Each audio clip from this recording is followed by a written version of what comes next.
Hello friends, welcome back to my channel. எல்லோரும் எப்படி இருக்கீங்க? நாங்கள் ரொம்ப நல்லாயிருக்கோம். நீங்கள் பார்த்துட்டு இருக்கிறது Radhima kitchen cooking channel. First டைமாக பார்க்குறீங்கன்னா என்னோடய சேனலை சப்ஸ்கிரைப் பண்ணிக்கோங்க, பெல் ஐகானையும் கிளிக் பண்ணிக்கோங்க.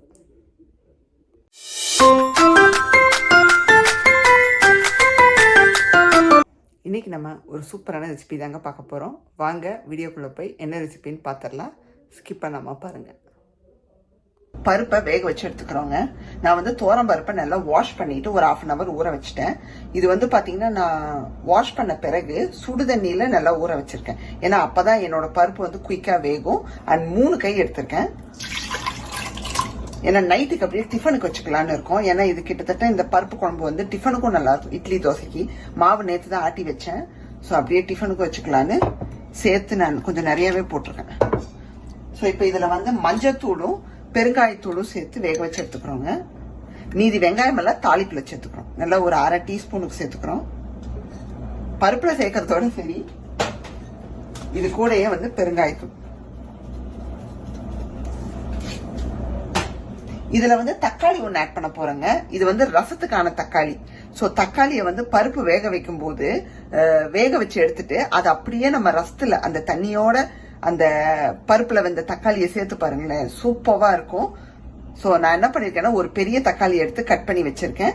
இந்த மாதிரி 4ஆ கட் பண்ணி வச்சுக்கோங்க, பூ மாதிரி ஒரு கோடு போட்டு வச்சுட்டு உள்ள சேர்த்துறோம். இப்போ இதை வேக வச்சு எடுத்துக்கலாங்க.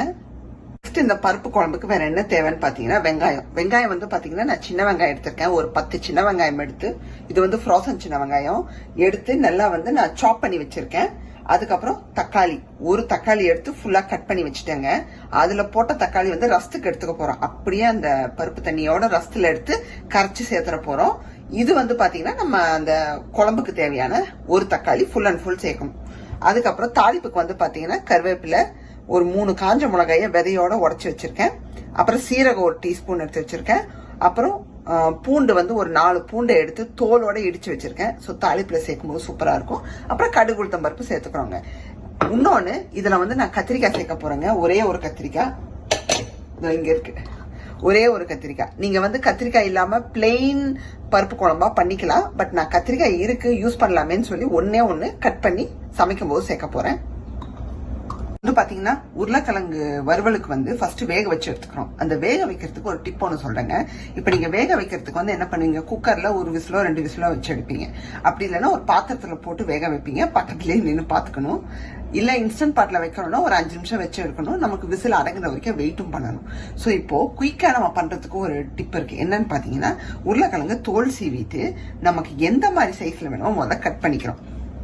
நான் வந்து இப்போ வறுவலுக்கு வந்து கொஞ்சம் சின்னதா கட் பண்ண போறேன். ஏன்னா அப்பதான் வந்து எல்லாருக்குமே பிடிக்கும்.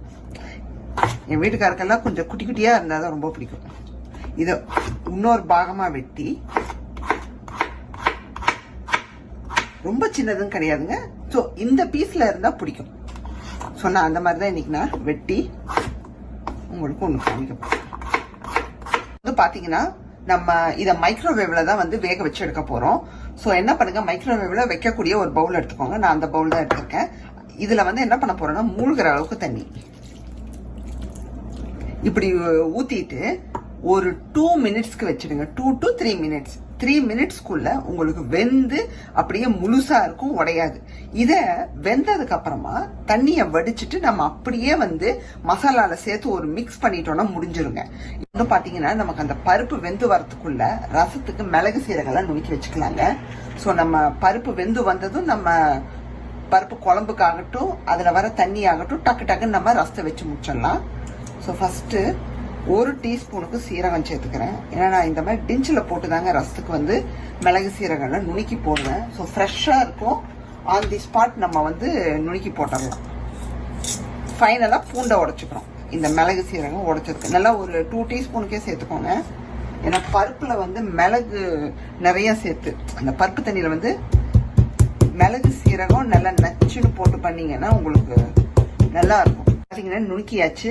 ரொம்ப போட்டு நீங்க ஒரு மாதிரி நைஸ் ஆக்கிடக்கூடாதுங்க. அது வந்து டேஸ்ட் நல்லா இருக்காது, ஒரு மாதிரி மருந்து வாசம் அடிச்சிடும். கொஞ்சம் அப்படியே 1 2 அங்க இருந்துச்சுன்னா நல்லா தான் இருக்கும். மிளகு சீரகம் ரெண்டுக்கும் தாளிச்சு விட்டுறலாம்.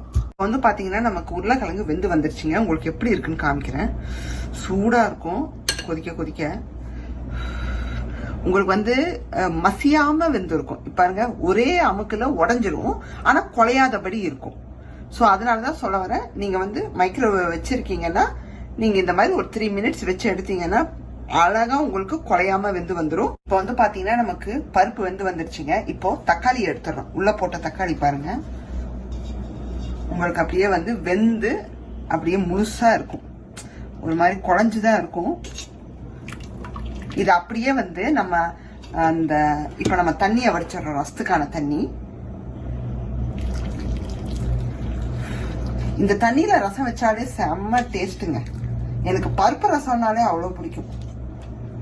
அதனாலயே நான் இந்த பருப்பு வேக வைக்கும் போதெல்லாம் கண்டிப்பா அதை வச்சுதான் ரசமே வைப்பேன். இப்ப இதை வந்து நல்லா மசிச்சுக்கலாம். நம்ம வந்து பாத்தீங்கன்னா எல்லாமே ரெடி ஆயிடுச்சு. இப்ப நம்ம பருப்பு குழம்பு ஸ்டார்ட் பண்ணிடலாங்க. நான் வந்து ஒரு இதுதான் வச்சிருக்கேன், இன்ஸ்டன்ட் பாட்டு. ஃபர்ஸ்ட் எண்ணெய் விட்டுக்கலாம். இப்போ வந்து பாத்தீங்கன்னா நான் வந்து கேஸ்ட் அயர்ன் பேன் வச்சிருக்கேன். இன்ஸ்டன்ட்னு தப்பா சொல்லிட்டேன். ஸோ இந்த கேஸ்ட் அயர்ன் பேன்ல எண்ணெய் விட்டுருக்கேன். நீங்க நல்லெண்ணெய் இருந்தா நல்லெண்ணெய் விட்டுக்கோங்க, ரொம்ப நல்லா இருக்கும். நம்ம முடிக்கிற ஓரத்துல கொஞ்சம் நெய்யும் விட்டுக்க போறோம். ஸோ இப்ப விட வேணாம், எண்ட் ஆஃப் தி மூமெண்ட்ல நெய்யை விட்டு இறக்கணும்னா சூப்பரா இருக்கும். ஸோ எண்ணெய் சூடானதும் ஃபர்ஸ்ட் சேர்க்கக்கூடியது கடுகு சேர்த்துக்கிறோங்க. நல்லா 1 டீஸ்பூனுக்கு நிறைய எடுத்துட்டேன்.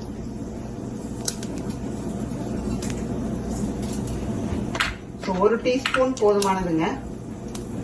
இது கூட உளுத்தம்பருப்பு சேர்த்துக்கணும் கொஞ்சம் தாளிப்புல. அதுக்கப்புறமா வெந்தயம் சேர்த்துக்கிறோங்க. கொஞ்சமா ஒரு 1/4 டீஸ்பூனுக்கு சேர்த்தா போதும். இது கூட சீரகம் சேர்த்துக்கிறோம். கடுகு, உளுத்தம்பருப்பு, சீரகம் எல்லாம் சேர்த்ததுக்கு அப்புறமா கருவேப்பிலை, அப்புறம் காஞ்ச மிளகாய் விதையோடு சேர்த்துக்கணும். ஒரு வதக்கிட்டு பூண்டை சேர்த்துக்கிறோம். பூண்டு உங்க விருப்பம் தான், அதிகமா இருந்தா குறைச்சிக்கலாம். இல்ல பூண்டு வாசம் பிடிக்கும்னா நீங்க நிறைய கூட சேர்த்துக்கலாம். ஏன்னா எனக்கு ரொம்ப பிடிக்கும். இங்க நம்ம அந்த பூண்டை போட்டு வதங்கின பின்னாடி நம்ம வந்து வெங்காயம், தக்காளி ஒன்னாவே சேர்த்துடலாங்க.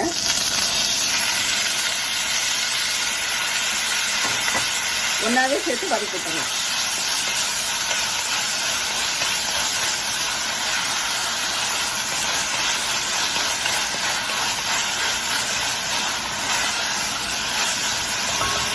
எண்ணெய் கொஞ்சம் பத்தல, நான் இன்னும் கொஞ்சம் சேர்த்துக்கிறேன். இன்னும் 1 ஸ்பூனுக்கு சேர்த்துறேன். ஆல்ரெடி 2 ஸ்பூன் சேர்த்துருந்தேன், இப்போ இன்னொரு ஸ்பூன் நான் சேர்த்துக்கிறேன். நமக்கு இந்த வெங்காயம், தக்காளி எல்லாம் நல்லா வதங்கி வரட்டுங்க. இப்போ வந்து பாத்தீங்கன்னா வெங்காயம், தக்காளி நல்லா வதங்கிடுச்சுங்க. இப்போ கத்திரிக்காய் சேர்த்துக்கலாம். இது வந்து ஆப்ஷன் தான், உங்களுக்கு வேண்டாம்னா பிளெயினா கூட வச்சுக்கலாங்க. இந்த பருப்பு குழம்பு உங்க விருப்பம் தான். இது வந்து போட்டே ஆகணுங்கிற இது கிடையாது. நான் இருக்கிறனால, அது மட்டும் இல்லாம எனக்கு ரொம்ப பிடிக்கும், அதனால நான் போட்டேன். எனக்கு இந்த குழம்பு ஐட்டம், ஒரு சில ஐட்டத்துக்கெல்லாம் வந்து கத்திரிக்காய் வந்து ரொம்ப நல்லா இருக்கும் போட்டா. அது அதுல சாப்பிடும் போதே டேஸ்டா இருக்கும். நீங்க உடம்புக்கும் ரொம்ப நல்லது. கொஞ்சம் உப்பு சேர்த்துக்கலாங்க. கத்திரிக்காய் வந்து நல்லா வதங்கட்டும். மஞ்சத்தூள் பருப்புலயே சேர்த்தனால அது சேர்க்க தேவையில்லை. இந்த ரெசிபிக்கு தேவையான உப்பை இதுலயே சேர்த்துருங்க. நமக்கு இது வெந்து வந்ததும் பருப்பை ஊற்றி பாத்தீங்கன்னா கத்திரிக்காய் நல்லா வதங்கிடுச்சுங்க முக்காவாசி. இப்போ மிளகாத்தூள் சேர்த்துக்கலாம். காரத்துக்கு ஏற்ப சேர்த்துக்கோங்க. அதுக்கப்புறம் நான் குழம்பு தூள் ஒரு 1/2 ஸ்பூன் சேர்க்க போறேங்க, 1/2 டீஸ்பூனுக்கு. ஏன்னா வந்து நீங்க குழம்பு தூள் இல்லைன்னா வெறும் மிளகாத்தூள், தனியாத்தூளோட நிப்பாட்டிடலாம். நான் ஜஸ்ட் இந்த குழம்பு தூள் கொஞ்சம் சேர்க்கிறேன். ஒரு 1/2 டீஸ்பூனுக்கு சேர்க்கிறேன். அதுலயே எல்லாமே இருக்கும், அதனால நான் வந்து தனியா பொடின்னு தனியா சேர்க்கல. ஒரு மிக்ஸ் கொடுத்துட்டு தண்ணி ஊற்றிடலாங்க. நமக்கு கத்திரிக்காய் வெந்து வரட்டும்.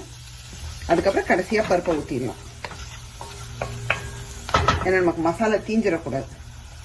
இந்த கரண்டியில ஊற்றிட்டு இருக்கோம். ஸோ அதனால சுற்றி இப்படி ஊற்றிடணும். இந்த ரெசிபி கொஞ்சம் லிக்விடா தான் இருக்கணும், ரொம்ப வந்து நீங்க திக்கா பண்ணிடக்கூடாது. ஏன்னா பருப்பெல்லாம் ஊற்றினதுக்கு அப்புறம் ரொம்ப திக்காயிரும். திறந்து பாத்திரலாங்க. ஏன்னா கத்திரிக்காய் போட்டதுக்கு அப்புறம் மூடி வச்சிட்டேன். ஆனால் நடுவில் இருந்துட்டு நான் திறந்து கலந்து விட்டேங்க. ஸோ கத்திரிக்காய் பார்த்தீங்கன்னா பார்த்தாலே தெரியுது, சுருங்கி அப்படியே வந்து வெந்து முழுசாக இருக்குது. இப்போ நம்ம வேக வச்ச அந்த பருப்பு நல்லா மசிச்சு வச்சுருக்கேன். இதில் வந்த தண்ணியை வடித்து எடுத்துட்டோம். ரசத்துக்கு எவ்வளோ தேவையோ எடுத்துட்டோம். தெரியுது நல்லா தண்ணியாக இருக்குன்னு. நீங்கள் வந்து கலரும் போதே உங்களுக்கு தெரியும். கன்சிஸ்டன்சி பார்த்துக்கோங்க. கொஞ்சம் லிக்விடாக இருந்தால் தான் நம்ம ரைஸில், அது மட்டும் இல்லாமல் நம்ம இட்லி தோசைக்கெல்லாம் நல்லா இருக்கும் தொட்டுக்க. ரொம்ப ரன்னியாக இருந்துச்சுன்னா நல்லா இருக்காது. இப்போது கொத்தமல்லி சேர்த்து இறக்க வேண்டியதுதான். நல்லா ஒரு 2-3 கொதி வரட்டுங்க. வந்ததுக்கப்புறம் சேர்த்துரும். பார்த்தீங்கன்னா சூப்பராக கோச்சிக்கிட்டு இருக்குங்க. டேஸ்ட் பார்த்தேன், சூப்பராக இருக்குங்க. எனக்கு ரொம்ப பிடிச்சிருக்கு. இப்போ என்ன பண்ண போறோம்னா நெய் கொஞ்சம் சேர்த்துக்கணும். ஜஸ்ட் வந்து ஒரு 2 டீஸ்பூனுக்கு சேர்த்துக்கோங்க. இப்போ இந்த பருப்பு குழம்புல நெய் சேர்த்ததுக்கு அப்புறமா நீங்க வந்து ரைஸ்ல போட்டு இந்த பருப்பு குழம்பு ஊற்றும் போது அப்போ கொஞ்சம் சேர்த்துக்கோங்க, இன்னும் சூப்பரா இருக்கும். நெய் சேர்த்ததுக்கு அப்புறமா கொத்தமல்லி நல்லா லாவிஷா தூவிக்கோங்க. உங்களுக்கு எந்த அளவுக்கு பிடிக்குமோ கொத்தமல்லியை போட்டு நெய் விட்ட இதனால லைட்டா ஒரு மிக்ஸ். எனக்கு கன்சிஸ்டன்சியும் பெர்ஃபெக்டா இருக்குங்க. ரொம்ப திக்காவும் இல்லை, ரொம்ப தின்னாவும் இல்லை. ஸோ அந்த கன்சிஸ்டன்சிக்கு எடுத்துக்கோங்க. இப்போ ஆஃப் பண்ணிட்டு ரசத்துக்கு வந்து பார்த்தீங்கன்னா எண்ணெய் விட்டுக்கலாங்க. ஸோ ஆல்ரெடி பேன் வச்சு சூடு பண்ணிட்டேன். நல்லா ஒரு 2 ஸ்பூனுக்கு விட்டுருக்கேன். ஜஸ்ட் கொஞ்சமாக விட்டா போதும். நிறைய பேர் நெய்ல கூட தாளிப்பாங்க. பட் எங்களுக்கு வந்து நெய் வாசம் அந்த அளவுக்கு ரசத்துல பிடிக்காது. சூடாயிடுச்சு. கடுகு சேர்த்துக்கிறோங்க. ஜஸ்ட் ஒரு 1/2 டீஸ்பூனுக்கு போதுமானது. அதுக்கப்புறம் சீரகம் ஒரு 1/4 டீஸ்பூனுக்கு போதுமானது. வெந்தயம் ஆப்ஷன் தாங்க. நான் வந்து ஒரு என்ன சொல்றது ஒரு பிஞ்ச் சேர்ப்பேன் நான், முழு வெந்தயம். அதுக்கப்புறம் உளுத்தம்பருப்பு. இதெல்லாம் நல்லா பொரியட்டுங்க. கடுகு சீரகம் எல்லாமே வெடிக்க ஆரம்பிச்சிருச்சுங்க. கருவேப்பிலை சேர்த்துக்கலாம். அப்புறம் காஞ்ச மிளகாய் ஒரு 2 தான் சேர்க்குறேன். ஒரு இதுக்காக தான், நல்லா இருக்கும். இது கூடயே வந்து நம்ம இடிச்சு வச்சிருக்கிற 3 பூண்டு தோலோட இடிச்சு சேர்த்துக்கோங்க. அப்பதான் நல்ல டேஸ்டா இருக்கும். ரசத்துக்கு ஒரு நல்ல ஒரு வாசமா இருக்கும். வந்து அந்த பூண்டு நல்லா வதங்கிடுச்சு. இப்போ நம்ம அந்த தக்காளியை பருப்பு தண்ணியோட வேக வச்சு இங்க அப்படியே நான் மசிச்சு வச்சிருக்கேன், உள்ள சேர்த்துறோம். நான் மேற்கொண்டு அந்த பருப்பு தண்ணி வந்து கம்மியா தான் இருந்துச்சு. ஸோ மேற்கொண்டு ஒரு டம்ளர் சேர்த்து நான் டைலூட் பண்ணி வச்சிருந்தேன். இப்போ இதுல என்ன சேர்க்க போறோம்னா உப்பு சேர்த்துக்க போறோங்க, தேவையான அளவு. ரசத்துக்கு தேவையான உப்பு. பெருங்காயத்தூள் வந்து நம்ம ஆல்ரெடி தண்ணியில சேர்த்திருக்கோம், அதனால தேவையில்லை. அதுக்கப்புறமா நம்ம நுணுக்கி வச்சிருக்கிற இந்த மிளகு சீரகம். இந்த மாதிரி ரசம் வைக்கலைன்னா ஒரு டைம் வச்சு பாருங்க, ரொம்ப ஈஸி அண்ட் டேஸ்ட் வந்து ரொம்ப சூப்பரா இருக்குங்க. அந்த பருப்போட தக்காளி வெந்து வந்திருக்கும். அதை வந்து அப்படியே அந்த தண்ணியோட வடிச்சு மசிச்சு வச்சுட்டீங்கன்னா வந்து புளி தண்ணி தேவையில்லை. சப்போஸ் உங்களுக்கு சேர்த்தா நல்லா இருக்குமான்னு கேட்டா தாராளமா சேர்த்துக்கலாங்க, ஒன்றும் பிரச்சனை இல்லை. நான் வந்து புளி தண்ணி சேர்க்காமையும் பண்ணுவேன், சம்டைம்ஸ் சேர்த்து பண்ணியிருக்கேன், அதுவும் சொல்லிக்கிறேன். இப்போ இது கொதிக்கிறதுக்கு முன்னாடியே வந்து கொத்தமல்லி தூவிடலாங்க. நான் ரசத்துக்கும் சேர்த்து வெட்டி வச்சிருந்தேன். ஸோ தூவிட்டோன்னா மொத்தமா அது அப்படியே வந்து அந்த கொத்தமல்லியோட எசன்ஸும் சேர்ந்து நல்லா வந்து ரசம் ரெடி ஆயிடும். அந்த நுரைச்சு வரும்போது ஆஃப் பண்ணிடணும். பாத்தீங்கன்னா கொதிச்சு நுரைச்சு வந்துருச்சு, ஆஃப் பண்ணிடணும். இதுக்கு மேல நீங்க உட்காந்து ரொம்ப கொதிக்க வச்சிடக்கூடாது, பிளேவர் மாறிடும். லைட்டா ஒரு மிக்ஸ் கொடுத்துட்டு இதை பவுலுக்கு மாத்திட்டு நம்ம உருளைக்கிழங்கு வறுவலை பண்ணிடுவோம். உருளைக்கிழங்கு வறுவலுக்கு வந்து ஒரு கேஸ்ட் அயர்ன் ஃப்ரை பேன் தாங்க எடுத்து வச்சிருக்கேன். அதுல வந்து எண்ணெய் சேர்த்துக்கலாங்க. இது வந்து கொஞ்சம் கொஞ்சம் தாராளமா சேர்த்துக்கோங்க. ஒரு 3 டீஸ்பூனுக்கு நான் சேர்க்கிறேன். ஏன்னா நமக்கு வந்து உருளைக்கிழங்கு வந்து நல்லா ரோஸ்ட் ஆகி வரணும். எண்ணெய் சூடானது சீரகமும் சோம்பு சேர்த்துக்கிறோங்க. ஒரு 1/4 டீஸ்பூனுக்கு சீரகம், ரொம்ப தேவையில்லை, லைட்டா சேர்த்தா போதுங்க. கொஞ்சூண்டு சோம்பு, இவ்வளவுதான். ஜஸ்ட் ஒரு இந்த வறுவல்கெல்லாம் சேர்க்கும் போது நல்ல ஒரு வாசமா இருக்கும் அந்த சோம்பு சேர்க்கும் போது. இந்த சீரகம் சோம்பெல்லாம் போட்டு நல்லா பொரிஞ்சதும் கருவேப்பிலை சேர்க்கிறோம்.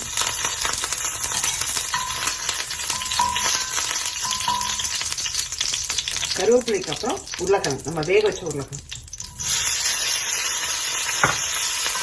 எண்ணெயில லைட்டா ஃபர்ஸ்ட் சாட்டே பண்ணிக்கிறேன். நான் சொன்ன மாதிரி நீங்க இந்த மாதிரி வேக வச்சது இல்லைன்னா இந்த மாதிரி பண்ணி பாருங்க, ஸோ முழுசாகவும் இருக்கும், குழையாமல் இருக்கும். ஸோ பர்ஃபெக்டாக இருக்கும் நமக்கு. நிறைய பேருக்கு அந்த குழஞ்சாலே பிடிக்காது. இதில் எண்ணெயில் நல்லா ஒரு 30 செகண்ட்ஸுக்கு நல்லா சொட்டை பண்ணதுக்கப்புறமா 3 பொடி தாங்க சேர்க்க போகிறோம். ஒன்று வந்து மஞ்சத்தூள் நல்லா ஒரு 1/2 டீஸ்பூனுக்கு சேர்த்துக்கோங்க. அதுக்கப்புறமா சீரகத்தூள் ஒரு 1/2 டீஸ்பூன். இது கூட காரத்துக்கு ஏற்ற தனி மிளகாத்தூள்.